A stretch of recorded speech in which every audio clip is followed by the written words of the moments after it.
Hello there and welcome to this vlog of November 2023, and in today's video I'm going to touch upon something that I've never really had to cover before, and that's a failure. More specifically, a failure across the wider Battletech IP. Why I've obviously never had to cover this is because I've kind of been making content now for, I believe it's like over 2 years. And in that time, if you think about it from the perspective of like Battletech's current success, it really has just been like an upwards trajectory for a long time now. But we got hit with some news relatively recently, which is just bad, I think, for Battletech in general. So what I'll try and do is I'll try and contextualize this first, and then I'll go into some detail and then my opinion on what I think about this and what it means for the future. Apologies beforehand as well. I've got a bit of a head cold, so if I sound a little bit different, that is why. So I'll try to speak slow and clearly. So you probably know, if you're in the community anyway, you probably know what I'm going to touch upon here, and it's probably in the title, and that's what has happened recently at Harebrained Schemes. Now, again, I'm very sure that if you are watching this video, you will know enough about what's going on in Battletech to know that Harebrained Schemes released a very successful like turn-based strategy game in the Battletech universe. Again, it got crowdfunded via Kickstarter. Presumably that will have been 7 years ago now, maybe 6-7 years ago. It then got released in 2018, and it's just seen as a very good game. I think even to this day it still gets like very good numbers on Steam, does very well. It's very, I think, well thought of in the community as well. I certainly thought it was fantastic. I've never really come across anyone that doesn't like it. There are concerns with like the narrative.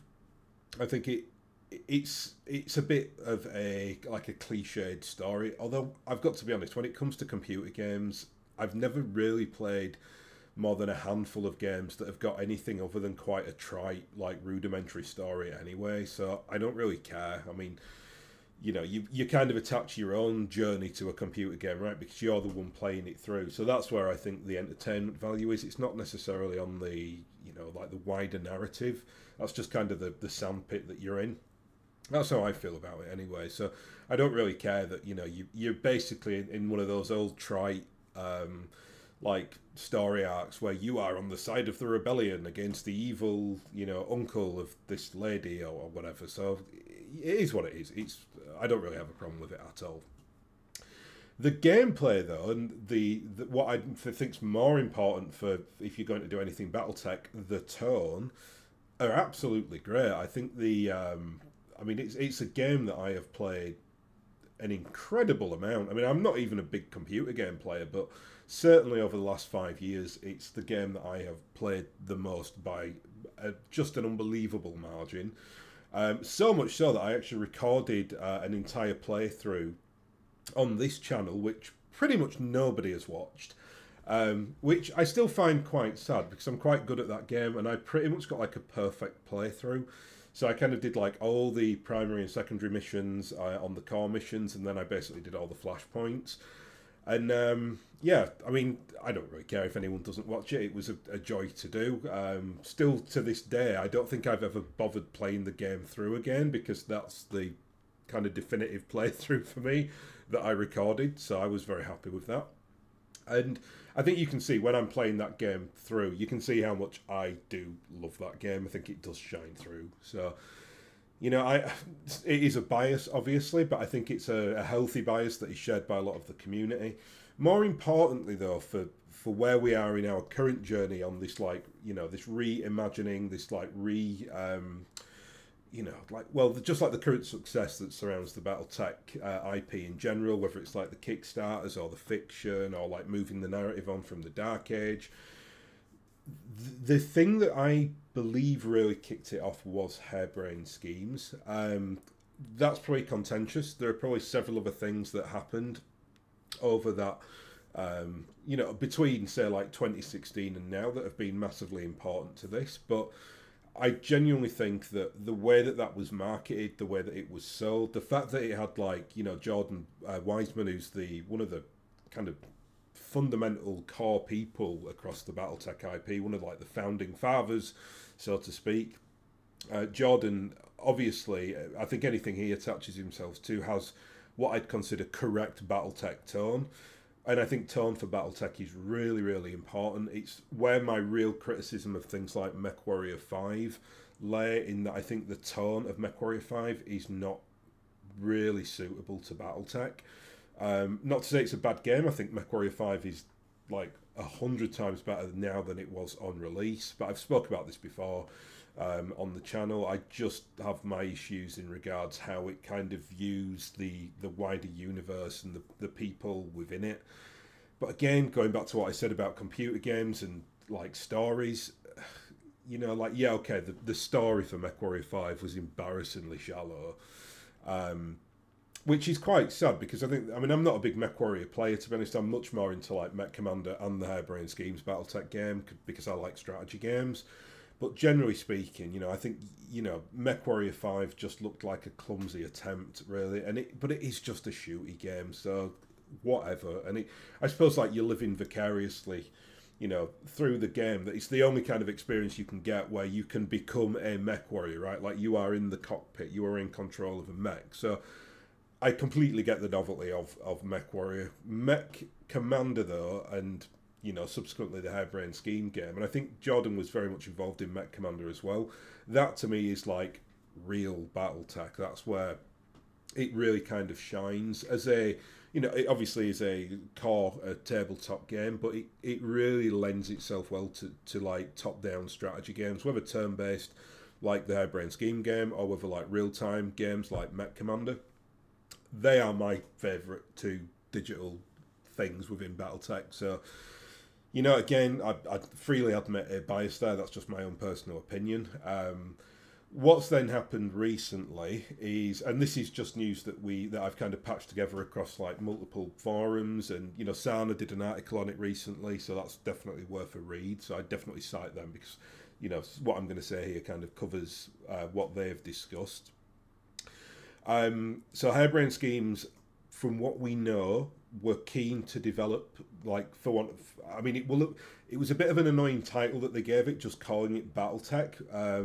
I would have much preferred them to give something that distinguishes it, but whatever. So this would have been Battletech 2, which will have been, presumably, I'm guessing, my take on it would have been that they would have gone into the War of 3039 with the intention of, like, eventually over like a 10-year period doing a trilogy and doing like the third strategy game within the clan invasion.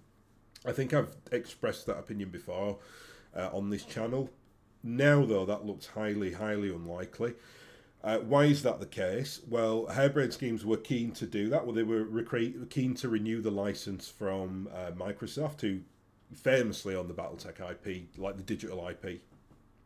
Again, the licensing Battletech is really complex. I'm not going to cover it here, but suffice to say that it's split between the digital IP, the tabletop IP, and then like the media rights as well for like film and television. And it's a complete mess, and yeah, it's a bit of a nightmare, to be honest, and does us no favours as, like, you know, consumers of the product, but that's the world we're in. So Harebrained Scheme, who are effectively a small company,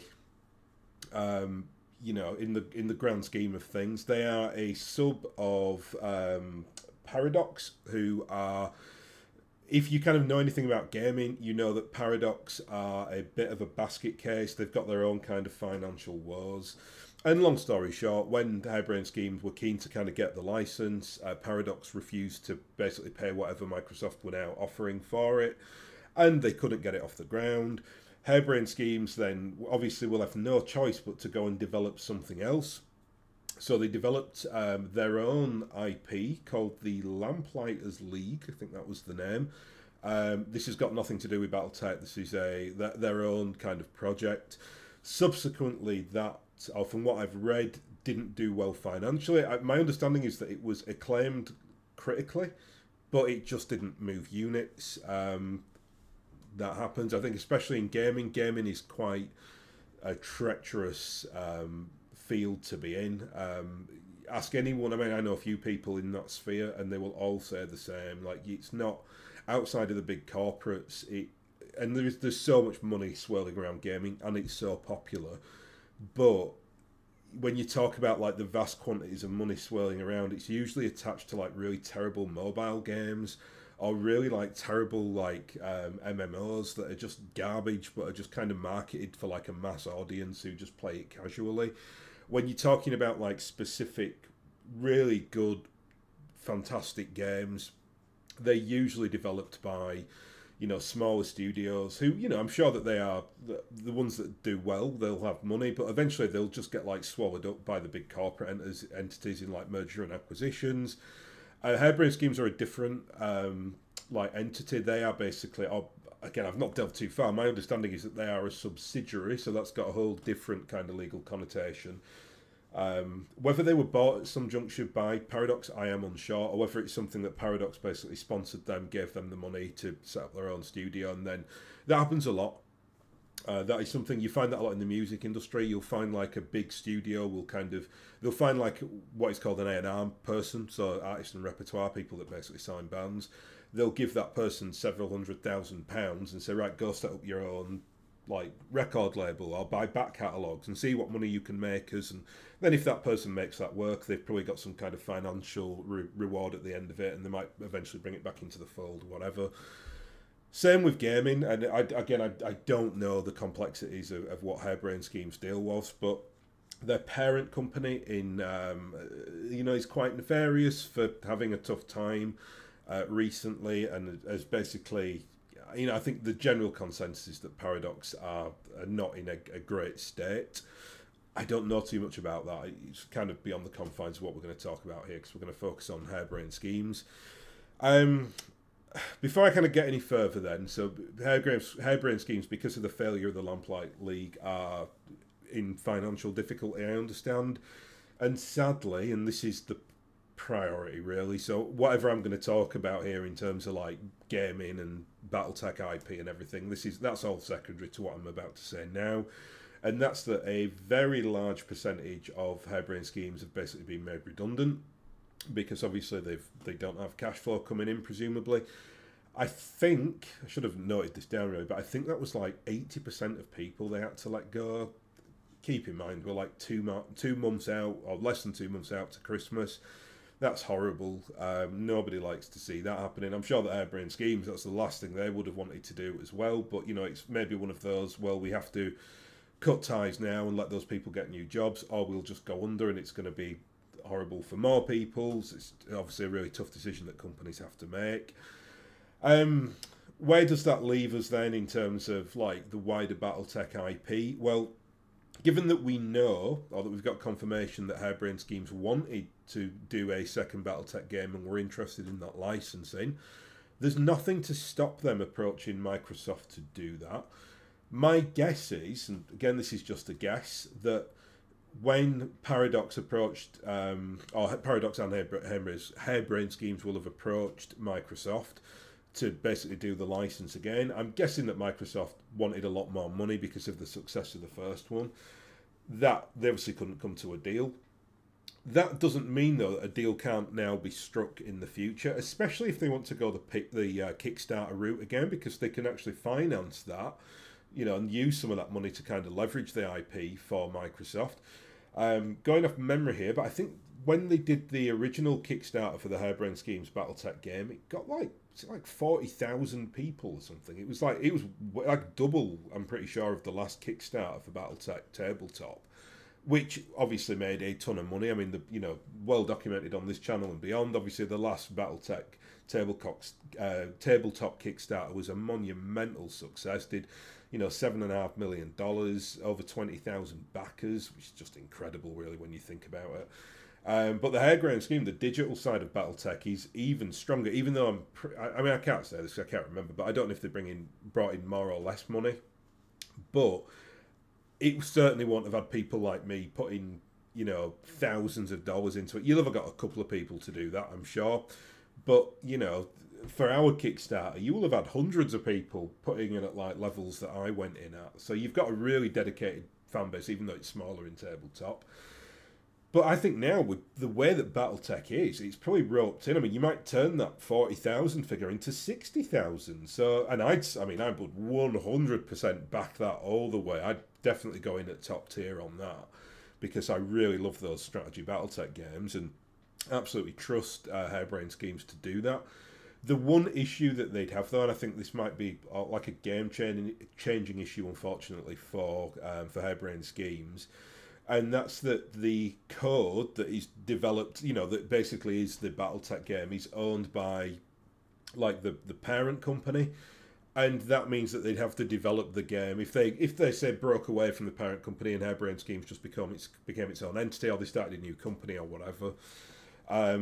It's going to be difficult for them to kind of do all that kind of financing themselves. So, you know, from either a Kickstarter or privately funded or whatever, where you have to get the license off Microsoft, you're going to have to go from scratch and build it on a different platform. You're going to have to build the game from, you know, from day one, which you wouldn't have had to do if you had the code for the original game, because they presumably could have, you know, just developed on top of that, which most games do that, right?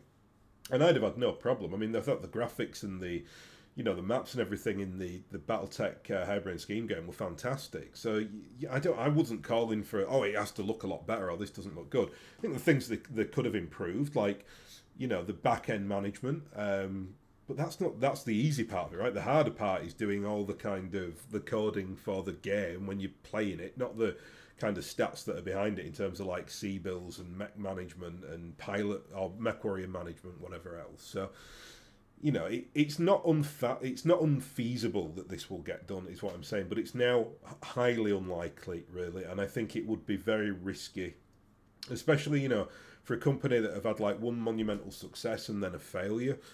It's difficult to kind of then, you know, do that swerve, go from like a trough up into a peak, because you're going to have lost, like, you know, investor confidence potentially. So yeah, tough one to ask, and it's a horrible situation and very unfortunate, and it's just a shame that the holding company for Harebrained Schemes were not more, you know, like financially viable or more organised. Usually though, you find, I think, in the big corporate gaming world, that's quite unheard of. I think most of them are slight basket cases, so I think that would have been a tough ask anyway. So, you know, it is what it is, I suppose. I mean, the only thing I'd say on that, the one like real, well, it's not, they're not green shoots, these are fully developed plants, is that the modding community for the Harebrained Scheme game has been fantastic. Obviously, that game will never disappear, even if, you know, Harebrained Schemes disappeared or, you know, Paradox went under or whatever. That, you know, they'd still basically be, it'd still be on Steam, you'd still be able to buy it. And more importantly, the modding community have made just, I mean, there are loads of mods for it, but there are two like core mods. There's one that kind of allows you to kind of play through the entire inner sphere, and, you know, it kind of develops technology as you go along. So, you know, like the double heat sinks and the LBXs come in across like the 3030s and become a little bit more prominent, as opposed to the core game where you can kind of just randomly go to a system and all of a sudden you find UAC weaponry there. The mod variant that I play, which is kind of the less crazy one, or the less intense one, or the less kind of, you know, new-fangled, weird and wonderful tech. I play kind of the middle ground one, so you can still play across the inner sphere, and it's still very interesting, and it's brilliantly done. And there's like lots of little, there's like a news ticker in there, which is really interesting to do. Actually, if you play from like 3025, you can read like the Comstar news drops, and it's fascinating because you basically get like a full like history of all kind of what's going on in the inner sphere. That does encompass the clans as well. So when you get into like 3049, 3050, the clans start appearing in kind of the northern section of the map. There's then a variant of it. This is a mod that I don't play, but that's like a full like rehaul. So I think that has like a lot of the weird and wonderful experimental tech in there, and you can kind of have vehicles and things like that. The version I play is just kind of I suppose like a +1 variant of the core game, which allows you to kind of go through chronologically. Why I'm bringing that up though is that is game changing, right? Like even if a studio came out and released another amazing like BattleTech you know, strategy game 2 or whatever, I still think that the game that the mods have done, and full credit to the people behind this. I mean, the time and energy on it is incredible. I mean, you could say like even like the mechs that they've kind of supplemented in there, so you can use things like, I mean, I noticed you can get like the longbow in there, which isn't in the core game. You can get like the, I think it's the, oh crikey, I'm trying to think what. Oh, the Valkyrie. I've certainly seen that when I've played it through. So all those mechs that you don't get in the core game, because it's a 30-25 game, they eventually creep into it. And you get the Crusaders, another one. These mechs are, like I said, not in the core game, but eventually they get filtered in. The graphics on them aren't fantastic, but it is done by hobby mods. So, you know, it would be horrible to criticise them for that. But my wider point is like, yeah, okay, if you had a big studio doing it, they could make the Crusader look really cool. Instead, you kind of get a bit of a rudimentary Crusader that looks a little bit like clunky, but hey ho. But the gameplay on it is still really good, and what the mods have done on it is fantastic. So I think even if this is like a catastrophic end of Battletech strategy for 5 to 10 years or whatever, we still have a lot to be going on with, and the mods are still kind of active in that environment and doing a wonderful job.